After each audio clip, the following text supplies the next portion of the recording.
রাশিয়ার মস্কো অঞ্চলের ক্রাসনোগর্স্ক শহরে একটি আবাসিক ভবনে ড্রোন হামলায় আহত হয় ৮ বছরের এক শিশু। পায়ে শেলের আঘাত পেয়ে গুরুতর আহত অবস্থায় তাকে লিওনিদ রোশাল শিশু ক্লিনিক সেন্টারে নেওয়া হলে চিকিৎসকরা দ্রুত অস্ত্রোপচার সম্পন্ন করেন।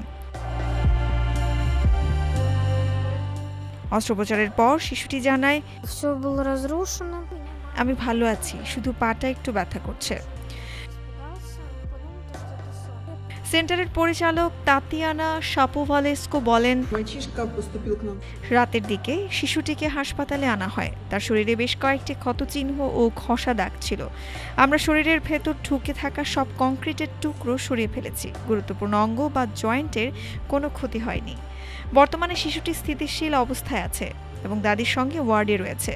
তিনি আরও জানান, আহত শিশুর মা ও দাদাও হামলায় মাঝারি মাত্রায় আঘাত পেয়েছেন এবং বর্তমানে ক্রাসনোগর্স্ক হাসপাতাল নম্বর 1-এ চিকিৎসাধীন আছে। মস্কো অঞ্চলের গভর্নর নিশ্চিত করেছেন যে হামলায় মোট 5 জন আহত হয়েছেন, যার মধ্যে ওই শিশুও রয়েছেন। ঘটনাস্থলে ইতোমধ্যেই জরুরি সেবাকর্মী ও আইন শৃঙ্খলা বাহিনী উপস্থিত হয়ে তদন্ত শুরু করেছে। রুশ তদন্ত কমিটি হামলাটিকে সন্ত্রাসবাদ সংক্রান্ত মামলা হিসেবে গ্রহণ করেছে। ঘটনাটি নিয়ে ইউক্রেনীয় পক্ষ এখনও কোনো মন্তব্য করেননি। তবে কিয়েভ এর আগে বহুবার দাবি করেছে যে তারা বেসামরিক নাগরিক বা অবকাঠামোকে লক্ষ্যবস্তু করে না। উল্লেখ্য, ২০২২ সালের ফেব্রুয়ারির শেষ দিকে রাশিয়া ইউক্রেনের সামরিক অভিযান শুরু করে ডনেস্কো ও লুহানস্কো গণপ্রজাতন্ত্রকে স্বাধীন রাষ্ট্র হিসেবে স্বীকৃতি দেওয়ার পর। রাশিয়ার দাবি, ইউক্রেন ২০১৪ সালের মিনস্কো চুক্তি অনুযায়ী ওই অঞ্চলের বিশেষ মর্যাদা নিশ্চিত করতে ব্যর্থ হয়েছে।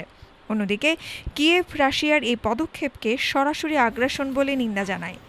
ইউক্রেনের প্রেসিডেন্ট ভলোদিমির জেলেনস্কি দেশজুড়ে সামরিক আইন জারি করেন এবং সাধারণ সমাবেশের ঘোষণা দেন। এর পরপরই যুক্তরাষ্ট্র ও ইউরোপীয় ইউনিয়ন রাশিয়ার বিরুদ্ধে একাধিক নিষেধাজ্ঞা আরোপ করেন। News desk, Dhaka today.